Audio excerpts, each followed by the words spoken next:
A window onto the aspirations, frustrations, tragedies and joys of life in the West Bank and in Gaza. Rashid Masharawi's cinema has always provided an insight into Palestinian realities, whether working in documentary or in fiction. His latest film, Passing Dreams, is a touching story of family ties, crossing borders, and the notion of home. Take a look.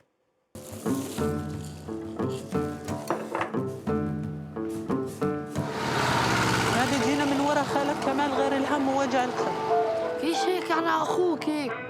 الحمام عندنا لا حواجز ولا طرق التفافية. لازم نعلم الشعب الطيران.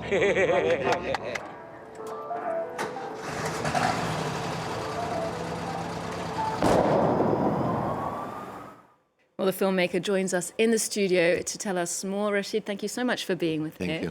Welcome. Now, Passing Dreams is to be released very soon here in France. You're also the special guest of the Panorama of North African and Middle Eastern Cinema, the festival taking place in Paris and Saint-Denis at the beginning of April. We see in that clip of Passing Dreams, it's a road movie. There's a missing pigeon at the centre of this film. A young boy, his uncle and his cousin, they're searching for a lost pet. How did this story come to you? Was there a special inspiration? I was trying in this film to come with a different image about Palestine. I was trying to search for the beauty inside the places and inside the people. So this is how the idea of searching for a pigeon comes, because, you know, pigeon don't care about checkpoints or the wall, or it's kind of freedom to move. And it's just kind of a journey to search also about ourselves as Palestinians. Indeed. I mentioned that your protagonists spend a lot of time on the road, and when leaving the West Bank, that means that checkpoints are an inevitable part of their journey. Let's take a look at how they handle that in this clip. لا حول ولا قوة إلا بالله. وبعدين شو يعني؟ كيف عندك؟ لازم نرجع؟ اكيد راح يرجعونا. وين يا عمي؟ ولا تنزلش من السيارة. تعال يا عمي تعال. تعال ارجع. واقف عندك ارجع السيارة.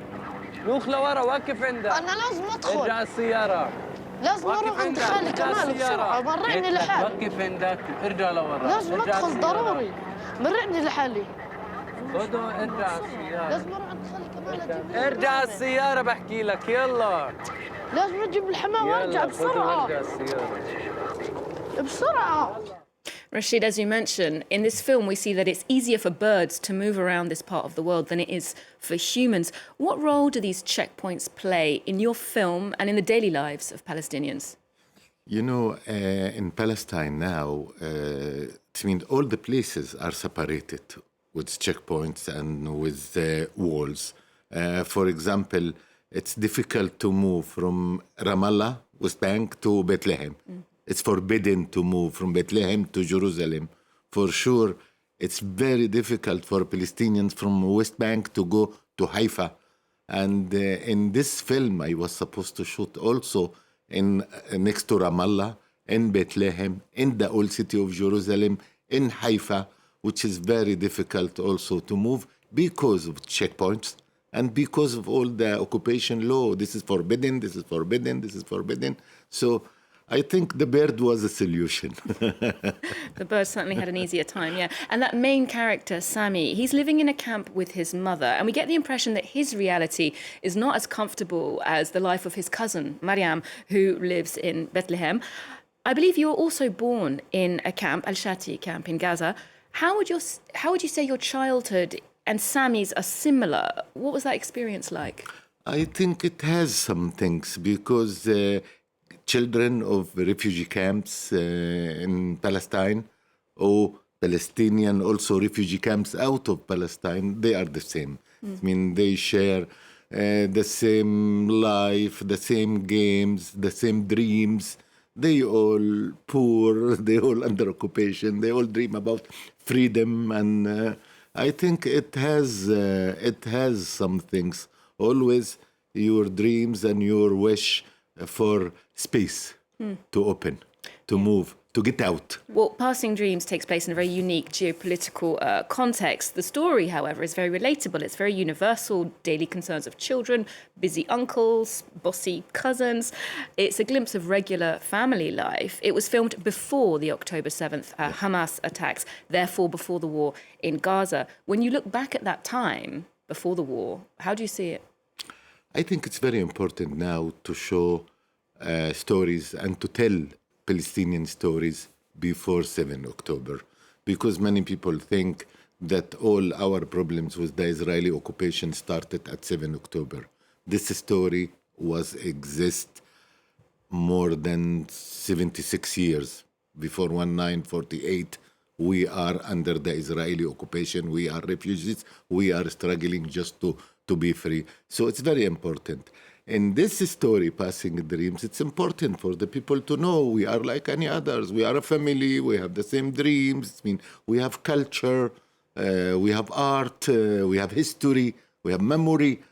This bird in Passing Dreams takes us to all these stories. Well, indeed, October 2023 marked a turning point for Palestinians, especially those in Gaza. Rashid, you decided to document life on the ground through the eyes of 22 different filmmakers in Gaza. The result is From Ground Zero, a symphonic film that shows everything from earth-shattering bombs, which raze entire buildings, to the quest to charge a mobile phone and everything in between. Let's take a look at a short clip.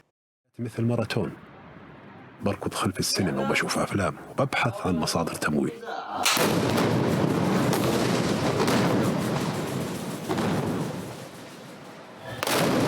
في الحرب صارت حياتي ماراثون من نوع ثاني، بركض لإنقاذ حياتي أنا وعيلتي. أحمد! So that filmmaker, Ahmad Hassouna, I believe, he has to put aside his artistic ambitions in favour of survival. It does seem obvious in terms of priorities, but how do you see the effect of the war on creativity, the capacity of Palestinians to make films, to make art, to dedicate time and energy to other things in these circumstances? And during this war, because it was very tough, it's very difficult, because the priority of the people in general, and also the filmmakers, they need to protect their own life. They need to survive with food, with water. They need to move all the time from one place to another. But for me, it's very important. When people was trying to save their own life, I was trying to save the story. And indeed, there are some very moving and tragic parts of From Ground Zero. The stop-motion animation of children with their names written on their arms as a way of identifying them if they're killed in the bombing. We also see messages of hope and joy, though, like Hannah Alewa's film No, which refuses the brutality of war and puts music in the forefront. Nevertheless, the Cannes Film Festival decided not to screen this film last year. They told you it was because they didn't want to take a political position on the conflict. How do you see the role of arts institutions when it comes to these questions? Should they be neutral? Everybody should play his role. And what we are coming with films and filmmakers, because we did not belong to any political opinion at all. We are dealing with the small detail of the daily life during the war, and we are trying to make them artistically, cinematically, in high level maximum, because we have no equipment and no crew, and it was a war. So I think they should let space for others to share their own stories once we talk about cinema also. Indeed, From Ground Zero was the Palestinian entry for the Academy Awards, and although it didn't make it to the shortlist, a Palestinian filmmaker did win the Best Documentary Prize this year, No Other Land, which was made by a Palestinian-Israeli team. How did you feel when you saw that? I was happy to hear that this film won the award. I think it's an important film. It's a real documentary. It tells Palestinian story. It's against the Israeli occupation and settlers and settlement.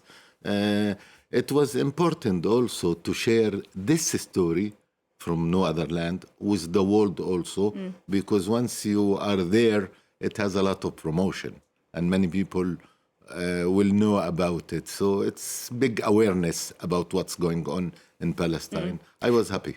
Yeah. And From Ground Zero was made thanks to a fund you created for Gazan filmmakers. You've been training and supporting the next generation of filmmakers for almost 30 years now, establishing the Cinema Production and Distribution Center in Ramallah. When you look ahead to the future of Palestinian cinema, what stories do you hope to see on screen?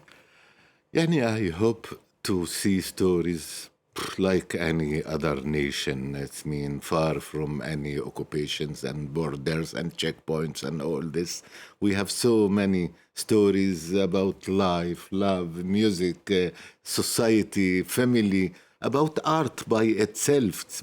You can make cinema for cinema. Not always you need to deal with a cause or to prove something or to explain again and again and again the world that we are also human beings through films and through art. I think we are making films. I am making films because I love cinema, because I choose to make films, and it's for my life. If I was any nation, not a Palestinian, I will make cinema. It means, let's say if tomorrow Palestine will be completely free, yeah, and we have a Palestinian state, we will not stop making films. Yeah. We will start to deal with our social problems, and it's very important. Okay, well, staying with creativity, indeed, we asked you for your cultural highlight of the moment, and you directed us to another artistic project made in Gaza. It's called Fadfada, I think, or Speak It Out, and it's about people's perspectives on an image or a photo of their choice. Tell us more. Yes, this is one of the projects which has attracted me really lately from Gaza. It's three people come with an idea and make it. They ask certain people to show one photo before the war and to tell a story. So I saw many of these. I like it. Thank you for the tip. And Rashid, thank you so much for joining us today. We'll leave you with one of those accounts. Here's one young woman talking fondly about her home. Otherwise, do check out our website and our social media channels for more arts and culture here on France 24. There's more news coming up just after this. رح أحكي عن هاي الصورة. البيت. مين فينا مشتاق للبيت؟ طبعاً الإشي الوحيد اللي ضل من البيت اللي هو المفتاح اللي أنا أخذته معي. بعد 7 أكتوبر طبعاً البيت كان ثكلة عسكرية. هم طلعوا من البيت فجروا البيت باللي فيه ما ضلش ولا ذكرى الواحد إنه يتذكر للأسف يعني. احكي لي عن بلدي، احكي لي عن جار الطفولة، حكاية طويلة.